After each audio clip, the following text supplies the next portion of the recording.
오늘 주님 말씀 가운데 진리를 듣고 우리 마음에 위안을 받고 위로를 받고 새 힘을 얻기를 원합니다. 오늘날 많은 성도들이 교회 다니면서 오해하는 것 중에 한 가지가 뭐냐면 예수님이 이제 오셨으니까 이제 율법 시대는 끝났다 이렇게 생각합니다. 대부분 복음만을 강조하는 사람들이 이런 오류를 이렇게 범하고 있어요. 여러분, 복음주의라는 말이요, 듣기에는 참 좋게 들리죠. 복음주의 하면 예수주의 이렇게 하는 것 같아요. 사실 이 말이요, 치우친 말이에요. 왜 그렇습니까? 복음주의가 복음주의 되려면 율법주의와 함께 해야 됩니다. 우리는 이 두 가지 같이 생각합니다. 그러니까 믿음을 강조하는데 행함이 없다? 그러면 죽은 믿음이잖아요. 이 말과 같은 말이에요. 율법은 예수님이 오셔서 완성하셨는데 오늘 말씀에도 보면 율법을 이룬다, 완성한다 이렇게 말씀하세요. 그런데 이 율법을 이제 끝났다, 폐기했다 이렇게 해서 주님이 대체 다 이거 완성을 하셨는데 폐기했다 이런 게 아니라 이거를 지킴으로 완성한다. 버리는 것이 아니라 완성함으로 이루신다. 이걸 우리가 염두에 두고 있어야 됩니다. 예를 들어서요, 우리 잠언 말씀에 보면 이런 말씀 많이 나와요. 노하지 말라, 화내지 말라. 마음을 지키는 자는 노하기를 더하니 용서가 낫고 마음을 지키는 성을 빼앗는 자보다 낫다 그랬어요. 그게 사실 율법이잖아요. 구약이니까. 우리가 한 주간 살 동안 많은 사람들을 미워했고 내 입술로 상처를 주었고 화를 냈고 원치 않는 말을 해서 마음을 아프게 했어요. 그런데 우리가 이렇게 그 시간이 딱 지나고 이렇게 보니까 그 마음이 내 마음을 자꾸 찔러요. 내가 입술로 또 실수했구나. 내가 말로 또 이렇게 내 행위로 또 잘못했구나. 그래서 그것이 우리의 신앙 양심을 자꾸 찌릅니다. 그게 뭐예요? 율법이란 말이에요. 그러니까 율법이 죽은 게 아니라 살아있단 말이에요. 아멘. 그러니까 자꾸 우리가 정죄를 받아요. 정죄를 받아. 폐기된 게 아니에요. 그러면 우리는 이 율법이라는 것은 하나님의 양심이에요. 신의 산에서 율법을 주신 거 뭐냐면 내 마음이 내가 가는 방향이 내 뜻이 이렇단다. 내 인격이 이렇단다. 이거를 보여주는 게 율법이었단 말이에요. 그러니까 이 율법에 찔림받는다는 건 뭐냐면 하나님의 마음에 찔림받는다는 거예요. 하나님의 양심에 찔림받아요. 그러면 우리는 어떻게 돼요? 우린 죽어야 돼요. 그런데 바울이 그랬잖아요. 그러므로 그리스도 예수 안에 있는 자에게는 결코 정죄함이 없다.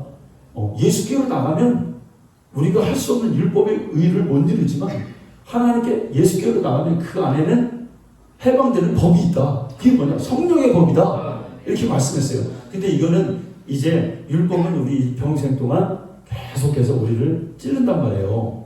왜? 하나님의 양심이.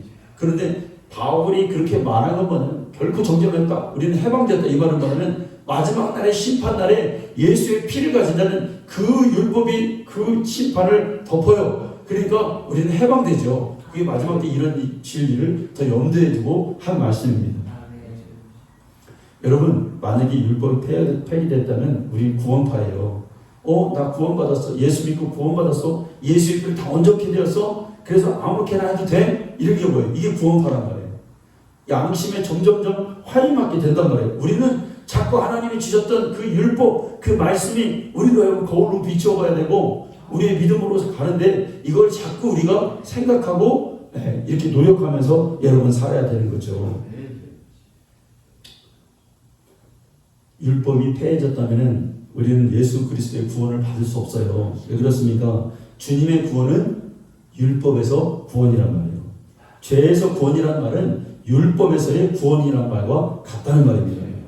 왜? 율법이 우리의 죄를 자꾸 정죄해요. 그래서 사망의 권세를 누가 갖고 있다고 했어요? 율법이 갖고 있단 말이에요. 죽일 수 있단 말이에요, 우리를.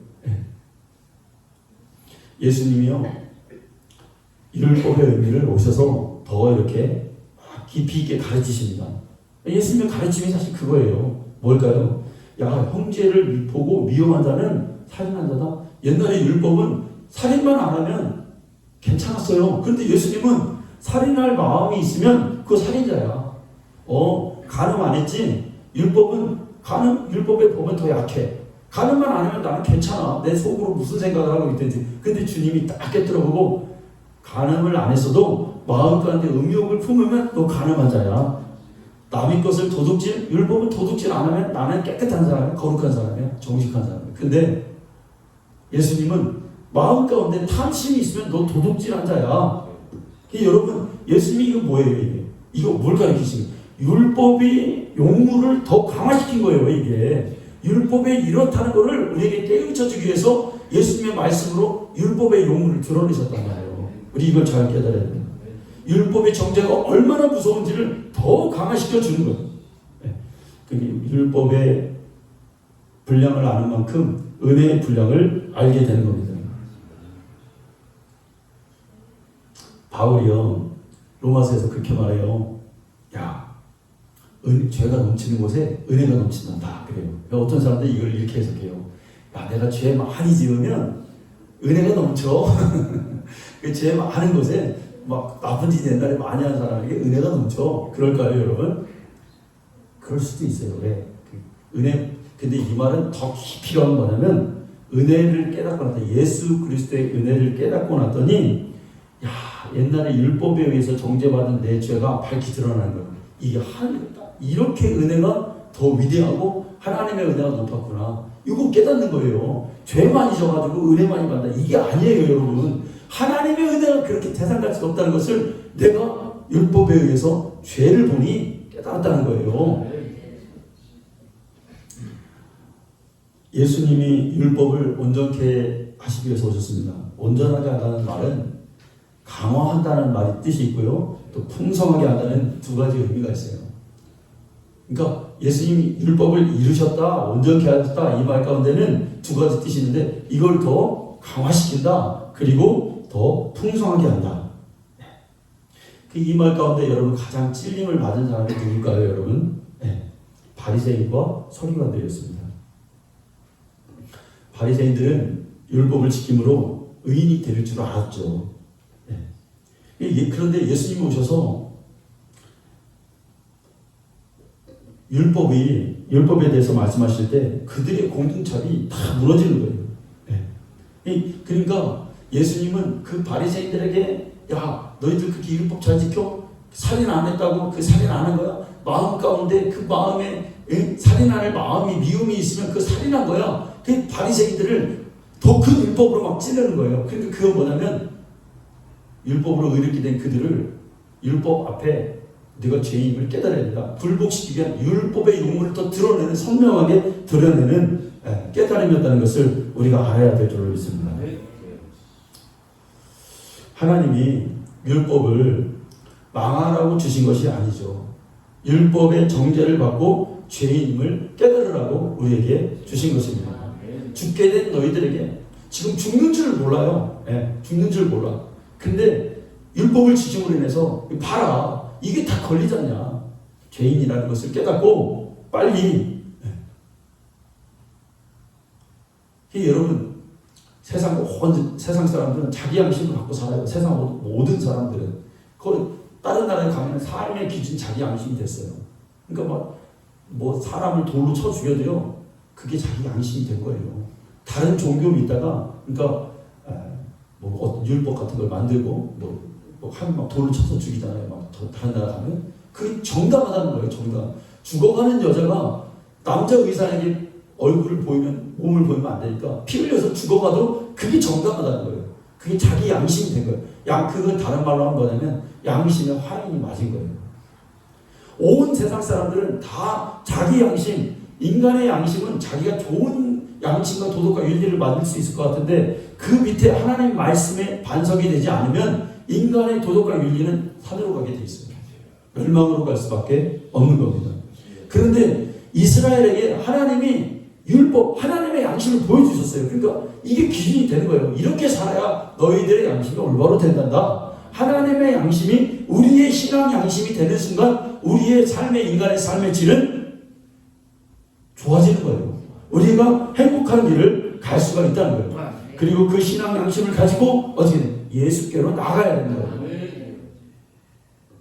여러분, 이스라엘 사람들이 어떻게 지금도 거룩한 생활을 하고 하나님을 잃어버리지 않는 신앙을 했을까요? 그들이 예수를 안 믿어서 그렇지 그들은 하나님을 잊지 않았어요. 수천 년 동안 아브라함을 택하시고 그 민족을 택하시고 신의 산에서 율법을 주시고 수천 년 동안 그들에게 신앙이 이어져요. 왜 그럴까요? 그들에게 율법이 신앙 양심이 된 거예요. 하나님의 양심을 알았어요. 이렇게 살아야 된다는 걸 알았어요. 그러니까 그들의 민족이 그렇게 사는 그 방향으로 가니까 거룩한 삶을 닮아가고 그 민족이 잘 되고 복받는 민족이 된 거예요. 그리고 마지막 때는 율법으로 된 이 신앙 양심이 그리스도께로 그들을 인도하는 성령의 양심으로 되는 성령의 법에 통치받는 그 예수를 시인하는 믿는 그 법으로 인도할 거예요. 마지막 때. 계시록에 보면 마지막 때 이제 지금은 이방인들이 자기가 딱 다 찾으면은 이스라엘 민족이 유대인들이 이제 구원받는 시간이 이제 와요. 그때를 보통 우리는 7년 환란이다 이렇게 말을 하거든요. 그 율법 신앙 양심이 있기 때문에 그리스도께로 인도되는 그 기회가 있는 거예요. 그 기회가 그 거룩함을 유지하고 있기 때문에 신약 성경을 잘 보면은 신약은 율법이 폐기된 게 아니라 오히려 지금 강화되었어요, 여러분. 아멘. 이거 깨달아야 됩니다. 여러분 간음하지 않고 도둑질하지 않으면은 그냥 율법은 구약의 율법은 아무 뭐가 아니에요. 이 사람은 이 사람은 아무런 뭐가 아니에요.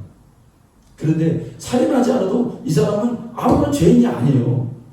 마음속에 어떤 걸 갖고 있든지. 그런데 주님은 오셔서 그게 아니라는 거예요. 그게 아니라 더 강화시키는 게 더 강화시키는 우리의 마음의 법을 더 한층 더 강화시키는 것입니다. 믿음으로 산다는 말이 우리가 믿음으로 산다 그러잖아요. 그 말은 야 우리가 법을 지키지 않아도 된다라는 않고 살아도 된다는 그런 뜻이 아니죠. 율법이 할 수 없는 일을 그리스도께서 하셨으니 이제 은혜로 산다 이거예요. 은혜로 산다. 믿음으로 산다는 거는 내가 율법이 할 수 없는 그것을 그리스도께서 하셨으니 이제 내가 은혜로 산다. 그런데 여기서 우리가 은혜로 살려고 작정할 때 그 은혜로 사는데 어떻게 살래? 아무렇게나 살래? 예수 믿었으니 뭐 대충 살래? 막 미워하고 막 찌르고 막 그렇게 살래? 아니요. 그게 은혜로 산다고 했을 때 율법을 무시하고 살지 말라는 거예요. 이게. 아멘.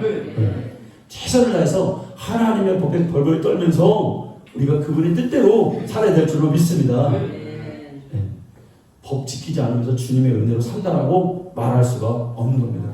어떻게 여러분 자식이요 부모 앞에서 벌벌 떨면서 우리 어머니 아버지 사랑하고 그러면서 어머니와 아버지가 한 말을 하나도 안 지키면 살 수가 있을까요? 안 되죠. 어떤 분이 저에게 그래요. 목사님, 구약의 율법은 다 없어졌잖아요. 예수님 오셔서 끝났잖아요. 그래요. 그 말 자체가 이분이 잘 혼동되는 것 같아. 그래서 뭐를 저에게 물어보냐면 그게 장로님이었어요. 뭐를 물어보냐면 그렇게 다 이렇게 예수님 오셔서 우리가 구원이 예수님 오셔서 완벽하게 이루어졌는데 구약의 율법을 다 지키지 말아야 되는 거 아니냐. 물론 여러분 시대에 따라서 이제 우리가 이제 어떤 그런 건 있어요. 다 지킬 수 없는 것들이 있죠. 그러면서 이분이 하는 말이 뭐냐면 11조를 내지 않아도 되는 거 아니냐. 저희 그래요. 한동안요 한국교회에서 이 11조 논쟁이 좀 있었어요.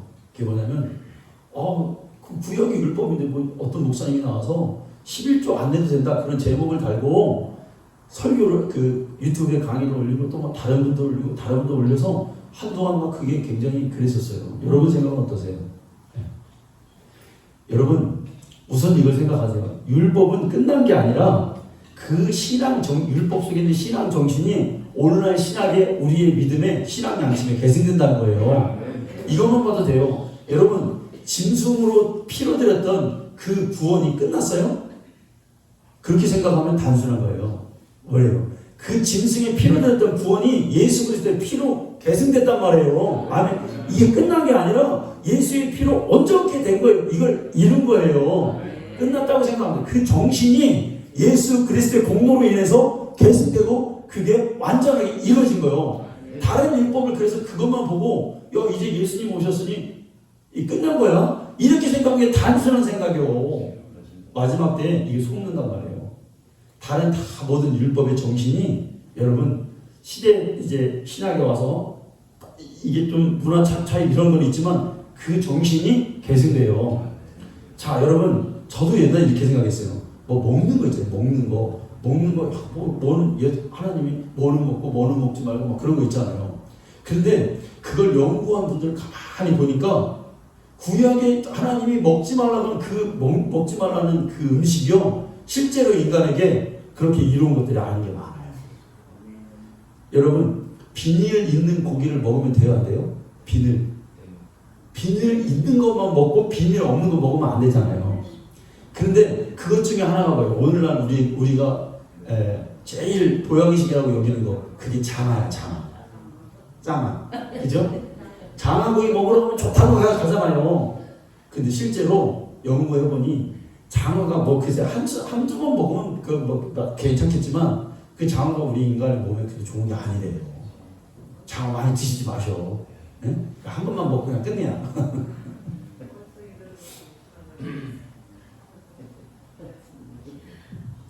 돼지 있잖아요. 돼지고기.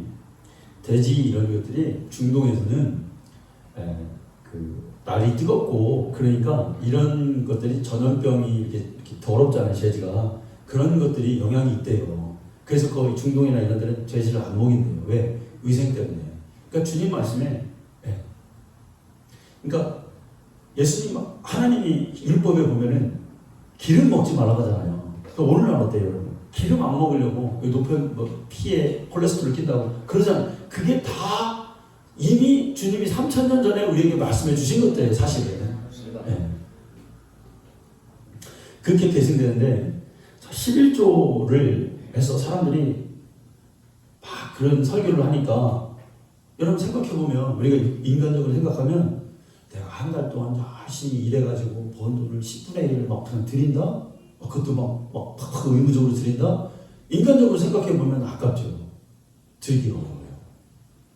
그런데 여러분 신학에 와서는 그렇게 강화되는 거예요. 옛날에는 그냥 11조 10분의 1만 딱 드리면 끝나는 거예요. 그 율법적으로 하면. 더 이상 하나님과 나와의 관계는 내가 했으니까 의무를 다한 거예요, 나는. 뭐 남편이 예를 들어서 부인에게 돈만 딱 월급만 딱 가지면 끝나요, 여러분? 아니잖아요. 관계가 있잖아요, 관계. 남편이 왜 아내에게 돈 벌어다 줍니까? 돈 벌어다 줘서 우리 아들 함께 우리가 가진 자녀들 딸들 잘 양육하고 가정을 잘 돌보고 살림을 잘해서 저축도 하고 해서 나중에 노후를 잘 준비하고 우리가 행복하게 살아야 된다. 행복이라는 걸 있고 관계가 있어 이게 형성되잖아요. 하나님의 관계도 같아요. 11조를 내므로 인해서 어떻게 된 거예요? 하나님과 나의 모든 것이 나의 생명과 나의 모든 것이 하나님께 왔으니 내가 그걸 인정하는 거예요. 이게 신앙이 계승된다니까요, 여러분. 하나님과의 관계가 돈독해지는 거예요. 근데 이거를 그냥 그걸 내지 말라고 한 게 율법적인 거예요. 그게 사실은 그것만 단순하게 물질만 보고 뭐하러 드려? 그거를 안 드려도 됩니다. 그걸 아주 강력하게 강조해요. 뒷감당 어떻게 하려고? 이걸 모르고 얘기하는 거예요. 이걸 모르고. 제가 그래서 진짜 마음 같아서는 유튜브에다 그거 한번 올리고 싶더라고. 이거 이 바보야. 그게 아니야. 다 그렇게 하다가 하나님 법에 다 어긋나서 지옥 가 잘못하면. 신앙, 여러분, 우리가 예수 믿고 구원받지만 신앙 양심이 없으면 지옥 가는 거예요, 여러분. 신앙 양심이 있어야 돼요, 우리에게. 양심이 없는데, 하나님의 양심이 없는데, 어떻게 통과해요, 우리가 하나님에 의해. 굉장히, 그러니까 11조의 문제는, 여러분, 돈 문제 아니에요, 여러분. 신앙 양심의 문제는 우리의 생명의 문제예요. 생명의 문제. 잠언, 전도서, 시편, 이런 말씀들이 율법의 말씀이죠. 근데 그 말씀을 잘 읽어보세요, 여러분. 이게 영적인 말이에요, 다. 그러니까 예를 들어서 잠언에 보면은 하나님의 아들이 있어요. 근데 이 아들이 자 왼쪽으로 갈래? 하향으로 갈래? 상향으로 갈래? 우쪽으로 갈래? 이 왼쪽으로 갈래? 이 아들이요 지금 딱 놓고, 그러니까 그 아들은 우리예요. 하나님을 믿는 성도예요. 하나님 택한 자녀예요. 어디로 갈래? 음료가 끓어요. 잠을 잘 넣으세요. 음료가 끓어요. 그런데 하나님의 지혜가 또 끓어요. 야, 그렇게 살면 안 돼. 하나님의 법대로 살아야 돼. 내 마음대로 살면 안 돼. 그 음료가 길 모퉁이에서, 청년아, 야, 내가 널 기다렸어. 우리 집에 가자. 우리 집에 가면 좋은 애굽의 이불도 있고 좋은 것들이 다 있어. 근데 나를 따라와. 끌고 가는 거예요. 근데 거기는 뭐예요? 그게 스울이고 그게 지옥이다. 잠언 7장에 말하고 있죠. 근데 거기로 끌려가는 자들이 허다하게 많다자 그래요. 근데 하나님의 말씀이 이끌어요. 하나님의 지혜가 이끌어요. 여러분, 이런데 이게 율법입니까? 아니요. 이거는 영적인 거예요. 우리 신앙생활에서 복음과 율법의 조화를 잘 이룬다면 우리 영적 생활이 여러분 완전해집니다. 근데 많은 사람들이 이거를 혼동하고 있죠. 율법의 용무는 죄를 드러내는 거예요. 죄를 드러내는으로 인해서 하나님의 의를 드러내는 거예요. 하나님이 이런 분이시야. 이런 하나님의 저울에 너를 바라보고 너의 행동을 하나님의 의 쪽으로 바르게 살아야 된다. 이거 이렇게 굳혀진 거예요. 복음의 용무는 뭐예요? 복음의 용무는 너는 살아야 된다. 네가 살아면 예수를 믿어야 된다. 그러니 이 하나님의 의를 그렇게 드러내는 거예요. 그러니까 복음주의자들이 빠지기 쉬운 오류 중에 하나가 뭐예요? 제가 여기서 복음주의자라고 말씀드린 거는 믿음 좋다라고 말하는 자들이에요. 나는 진리를 아는 자야. 나는 그래도 하나님 앞에 충만한 자야. 이렇게 말하는 사람들일 수 있어요. 근데 이 복음주의자들이 딱 어떤 교회에서 생활하는 것을 가르치잖아요. 그러니까 우리가 어렸을 때는 그런 생활을 많이 가르치잖아요. 교회에서 공부 시간에 야, 너 부모님에게 잘해야 돼. 말씀 잘 듣고 순종해야 돼. 그리고 세상에 나가서 욕심 부리면 안 돼. 또 욕하면 안 돼. 또 남을 헐뜯고 비방하면 안 돼. 착하게 살아야 돼. 정직해야 돼. 이런 거를요 어렸을 때 많이 교회에서 교육받았어요. 근데 한동안 우리가 야, 그거 너무 율법적이 아니야? 너무 율법만 가르치는 거 아니야? 이렇게 또 생각했었어요. 그러니까 복음주의자들이 생활을 가르치면 야, 저건 율법주의적이다 이렇게 하는 때가 있었습니다. 근데 여러분, 생활을 부정하게 되면 우리 영적 생활을 할 수가 없다는 걸 우리가 깨달아야 됩니다. 아무리 깨달아 사는데 어떻게 우리가 기도가 나와요? 우리가 막 세상 사람과 똑같이 사는데 어떻게 거기서 거룩함이 나와요? 하나님의 경외함이 거기서 어떻게 나와요, 여러분? 어떤 목사님이요, 저에게 제 고향교회 목사님하고 저 논쟁을 한 적이 있었습니다. 무슨 논쟁이었냐면 주일 성수에 대한 논쟁이었어요. 네. 근데 이분이 그런 거예요. 차 타고 가는데 자기 생각을 얘기하시는 거예요. 뭐라고 그랬냐면 요즘에 그런 목사님들 꽤 있어요. 나는 성도가 세상에서 그렇게 힘들게 사는데, 어렵게 사는데 가끔 주의를 먹고 사는 문제 때문에 범하는 건 인정하고 난 그걸 이해할 수 있다고 말하는 거예요. 근데 이제 그분의 사모님이 그건 아니다 이렇게 말하더라고요. 그러면서 제가 그때 전도사 때가 그랬는데 전도사 생각 어떠냐고 저한테 물어보더라고요. 그래서 인간적으로야 그리고 여러분, 우리가 예수 믿다가 진짜 1년에 어떤 때 정말 딱 진짜 그럴 때가 있잖아요. 그럼 외지로 나간다든지 그럼 거기서 하나님께 예배 드리면 돼요. 그리고 정말 교회 못 나갈 상황이 진짜 있을 때가 있어요. 한번 이렇게 말해도 안 되는데 하나님께 무조건 예배 드려야 되는데 혹시 그래서 쳐요. 위급한 상황이요. 그러면 마음으로 하나님께 그 시간에 예배 드리면 돼요. 또 근데 그게 이제 자주 있는 건 아니고. 근데 이번 말씀에는 왜 그런 얘기가 나오냐면 우리 그 교회가 있는 이 고향교회가 뭐였냐면 여름이 되면 관광 사람들이 많이 와요. 산이 좋고 물이 좋으니까 막 사람들이 들만으로 찾아서 시내에 있는 사람들이 와요. 그래서 막 버스가 못 들어갈 정도로 막 와서 막 백숙도 먹고 그래요. 그러면은 이제 장로님네 그 아들이 있어요. 아들이 있는데 여름만 되면은 한 달 동안 교회를 못 나오는 거예요. 그러니까 몇몇 성도들이, 왜냐면 그 여름 동안에 그 매출이 1년 매출이야. 그때 다 몇천만 원을 벌고 이렇게 살아가요. 그러니까 이제 그거를 목사님이 보다가 그 얘기를 하는 거야. 아, 무슨 성도가 여름에 그렇게 백숙도 팔고 막 차 이렇게 사와 그렇게 하는데 교회를 못 나오니까, 우리 선배예요. 저거 잘 알아요. 지금 교회 안 나가. 그런데 그렇게 목사님이 이해를 한다는 거예요.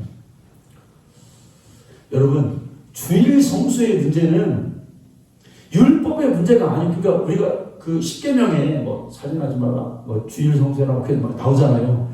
이 문제는 하나님의 양심으로 바라봐야 되는 거예요. 우리의 신앙 양심으로 바라보는 거예요. 여러분, 주일 한 번 안 나오면 우리 마음 가운데 어떤 말이죠? 내가 주일 예배 못 드렸네. 우리의 신앙 양심에 찔림 받잖아요. 그런데 이게 자꾸 이렇게 되면은 신앙 양심이 화인 맞아요. 그럼 나중에는 무감각해져. 그럼 믿음에서 떠나게 되는 거예요. 그러니까 이거는 생명이 걸린 문제야. 자, 제가 어떤 가정에 계속 신방을 가요. 권사님, 교회 나가야지. 그러니까 몇 달 동안 지금 주일 예배를 못 나오는데 그렇게 얘기를 하면 뭐라고 하십니까? 뭐라고 하냐면 의외로 놀라운 대답이 나와요. 목사님, 걱정은 하지 마세요. 나는 하나님 잘 믿고 있습니다. 목사님, 아무 영향을 하지 마세요. 나는 속에 지금 하나님을 잘 섬기고 있습니다. 그러니 걱정하지 마세요. 자신은 속고 있고 속이고 있는 거예요. 신앙 양심에 지금 화인 맞았어요. 이게 율법의 문제가 아니에요. 율법의 문제는 뭐 주일날 교회 안 나오고 뭐 지킬 수 있지. 그런데 신앙 양심이 문제예요. 근데도 몰라. 자신이 지금 어떤 상태에 있다는 거예요. 안타까운 거예요. 여러분, 이처럼 이 야고보서의 믿음이, 행함이 없는 믿음은 죽은 믿음이다. 행함이 없으면 여러분 영적 생활 할 수 없다니까요. 여러분, 절대로. 네. 성령께서는 하나님의 말씀을 들어서 우리를 책망하세요. 세상의 이치 가지고 성령이 우리에게 말씀하시는 게 아닙니다. 하나님 말씀에, 그러잖아요. 우리가 말씀을 보면 내가 자꾸 책망받잖아요. 내가 또 이렇게 살고, 내가 또 이렇게 했구나. 여러분, 율법 아래에 있는 자들이 예수님을 부인하고 자기 행위로 의롭게 되려고 했기 때문에 멸망했죠. 바리새인들이 똑같이 예수의 공로만 주장하면서 행위를 무시해버리면 하나님의 법을 어기는 자가 되는 거예요. 그 우리의 삶의 법의 행동이 얼마나 중요한지를 우리가 깨달아야 될 줄 믿습니다. 그러니까 믿음이 있다고 하면서 행위를 부인하면 불신자가 된다니까요. 구원파나 이런 사람들이 구원받았다고 행위를 저버렸기 때문에 그들은 지옥에 가는 거예요. 이게 생명의 문제라니까요. 행위를 철저하게 함으로 인해서 우리의 신앙이 온전케 되는 겁니다.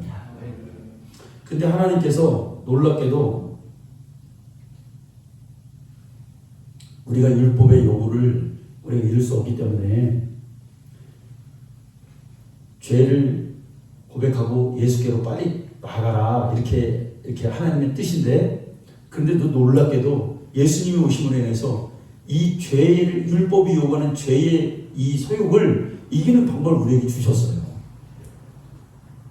갈라디아서 5장 16절 한번 펴볼까요? 자, 갈라디아서.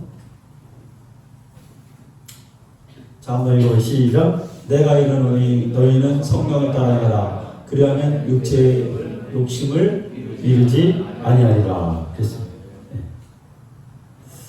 예수 믿고 은혜 받는다고 해서 육체의 욕심이 없어지는 게 아니에요. 이루어가야 하기 때문에. 육체가, 그러니까 성령을 쫓아라, 이 말은 뭐예요? 성령을 쫓으라는 말은 이런 의미가 있어요. 육체보다 더 빨리 뛰어라, 이런 뜻이 있어요. 성령을 쫓으라는 말은 육신보다 내가 앞서가야 된다, 이런 말이에요. 육체가 하는 것보다 성령이 하고자 하는 것이 더 강해야 된다, 그런 뜻이에요. 자, 17절 한번 읽어봅시다. 자, 17절 시작. 육체의 소욕은 성령을 거스르고 성령의 육체를 거스르나니 이 둘이 서로 대적하므로 너희가 원하는 것을 하지 못하게 하려 함이니라. 아멘. 육체가 신앙생활을 하지 못하도록 방해하지 못하도록 성령으로 육체를 우리가 초월해야 됩니다. 그래서 여러분, 우리가 기도하지 않거나 주의 뜻대로 살려고 하지 않는다면 이미 우리는 죽은 생활과 다름없는 바위라는 거예요. 그 기도가 중요한 거예요. 성령을 쫓아 살아야 되니까, 행해야 되니까. 네. 여러분, 그냥 편안하게 신앙생활을 할 수 있다면은, 누가 못해요, 여러분, 그거를. 와서 막 기도하고, 하나님 앞에 나와서 애원하고, 왜 그래야 돼요? 성령을 쫓아서 육신의 소욕을 이겨야 하기 때문에 그렇게 하는 거예요. 자, 18절 한번 읽어봅시다. 시작. 너희가 만일 성령의 인도하시는 바가 되면 율법 아래 있지 않으리라. 율법 아래에 있지 않는 방법이 있구나. 네. 율법의 요구대로 그대로 있으면 우리가 멸망할 수밖에 없지만 성령의 요구대로 한다면 성령이 육체 때문에 감당하지 못했던 것을 감당하게 해주시는구나. 계속 내가 정죄받지 않는 방법이 있구나. 네. 성령을 따라 행하는 거구나. 그럼 여러분, 육체의 소욕이 뭘까요? 육체의 소욕. 성경이 말하는 육체의 소욕이. 자, 19절입니다. 한번 읽어봐요. 시작. 육체의 일은 분명하니 곧 음행과 더러운 것과 호색과 우상 숭배와 주술과 원수 맺는 것과 분쟁과 시기와 분냉과 당짓는 것과 분열과 이단과 투기와 술 취함과 방탕함과 또 그와 같은 것들이라. 전에 너희에게 경계한 것 같이 경계하노니 이런 일을 하는 자들은 하나님의 나라를 유업으로 받지 못할 것이요. 아멘. 여러분, 우리가 육체의 소욕을 이겨야 되는데 정죄받지 않고 신앙생활을 잘 기쁘고 율법의 정죄를 받으면 우리 신앙생활은 가라앉습니다.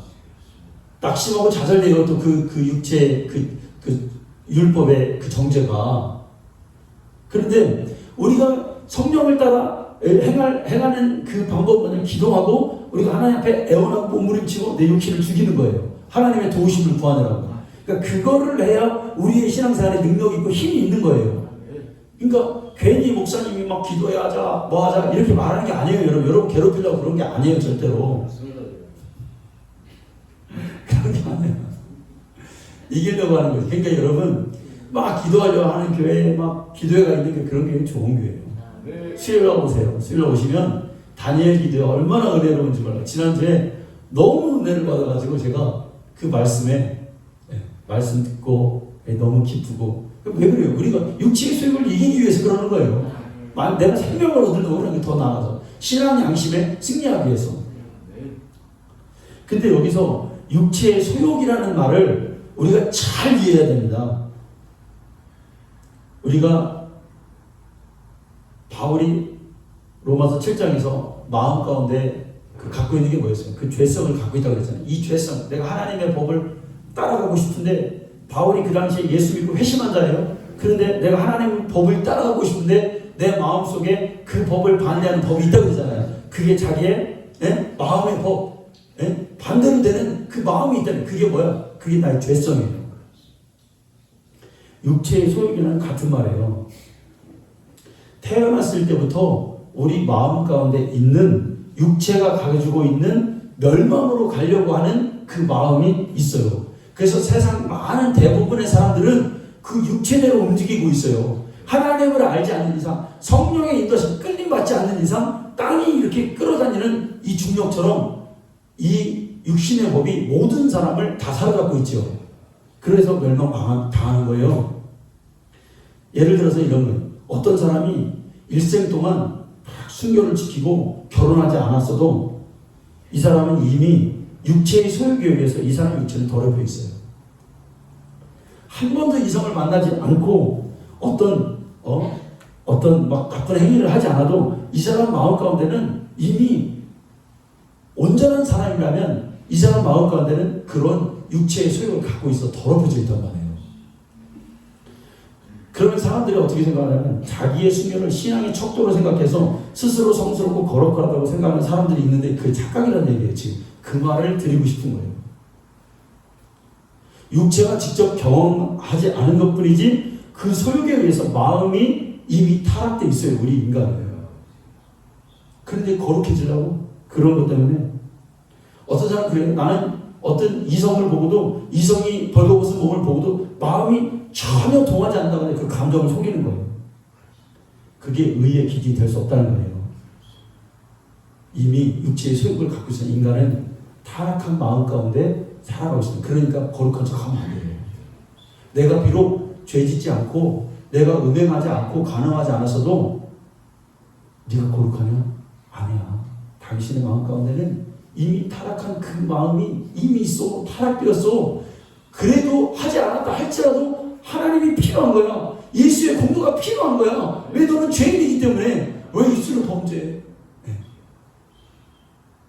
여러분, 담배를 한 번도 피워보지 않고 술도 한 모금도 아는 사람이 갖는 생각이 뭐냐면 대단하게 성결한 줄 알아요. 교회 다니면서 나는 평생 동안 하나님 앞에서 담배도 안 피워봤고요, 술도 안 피워봤어요. 그래, 거룩한 반열에 들어간 줄로 착각합니다. 근데 하나님은 그걸로 거룩의 구분을 삼지 않으세요. 후양이나 뭐 훈련된 절제는 이 신앙의 의의가 되지 않는다는 사실을 우리가 알아야 돼요. 왜? 우리는 다 타락한 자예요. 그걸 시인하라는 거예요. 그런데 율법은 그거를 빠져나가게 했죠. 그래서 바리새인과 서기관들은 안 했기 때문에 거룩한 줄 알았어요. 그런데 예수님이 율법의 영물을 도드러내셨어요. 이건 빠져나갈 수 없는 법으로 주님이 율법의 영물을 드러냈어요. 간음하지 않았다고? 죄 짓지 않았다고? 네 마음이 그걸 이미 갖고 있지 않느냐? 우리가요, 돈에 대한 것도 그래요. 돈도요, 뭐 돈을 초월하는 것처럼 보여요, 이 사람이. 거짓말. 하나님 앞에서만 그래요. 하나님 앞에서는 뭐, 내가 하나님 뭐, 없어도 좋고요, 뭐, 기쁘게 살게요. No! 저도요, 한동안, 제가 20대 때, 이런 고백을 얼마나 들었는지, 하나님, 나 다 필요 없어요, 하나님. 돈이 무슨 필요 있어요? 우리 큰누님이 저를 보고 그러더라고요. 너 참 이상하다는 거야. 제가 그랬어요. 누나, 왜 돈이 왜 필요해? 우리가 주님만 있으면 되지. 내가 이렇게 주님만 너무 기쁜데 돈이 왜 필요해, 내가? 우리 누님이 이해를 못했어요. 근데 커보니까 내 육신의 소욕이 있다는 걸 알았죠. 아, 하나님 앞에서만 그랬구나. 그때만 그랬구나. 내 안에는 탐욕이 있어요. 있었구나. 죄구나. 나는 죄인이구나. 여전히 그런 것들이 나에게서 불쑥불쑥 나와서 대장으로 타는구나. 아, 내가 이러다가 오라, 나는 공부한 사람이다. 이 고백이 왜 나올까요? 나 예수 믿고 구원받았어. 그런데 내 안에는 이 육신의 소욕이 있어. 이걸 어떻게 끊어내고 이길 수 있을까? 예수께로 가야지. 성령을 따라 살아야지. 성령의 인도말 기도하면서 가야지. 네? 내 상황이 다 어떻게 된다 할지라도 그분을 내가 따라가야 이걸 이겨내지. 여러분, 우리는 이걸 이기는 거는 성령의 감동이 있을 때만 이겨요. 우리 힘은 절대 못 이긴다는 걸 알잖아요. 그러니까 지금 뭐 좀 뭐하다고 뭐 거룩한 척 할 필요가 없다는 거예요. 여러분, 오늘 이해가 잘 되셨는지 모르겠어요. 네, 제가 이렇게 말씀을 이렇게 전하는데 우리 성도님들이 자, 오늘도 깨닫고, 그래, 내가 예수 믿으면 나의 마음도 중요하고 바로 가는 게 중요하고 언행심사가 너무 중요한데 이 모든 것들이 영적 생활에 완전히 밀접한데, 오늘 내가 복음을 깨달았다면, 예수를 믿었다면 내 행동을 바로야지, 내 입술을 바로야지, 나의 방향을 바로야지, 만약에 잘못된 게 있다면 회개하고 성령의 인도함 받기 위해서 기도해야지. 이렇게 하시는 우리 성도들 다 되시기를 축원합니다. 하나님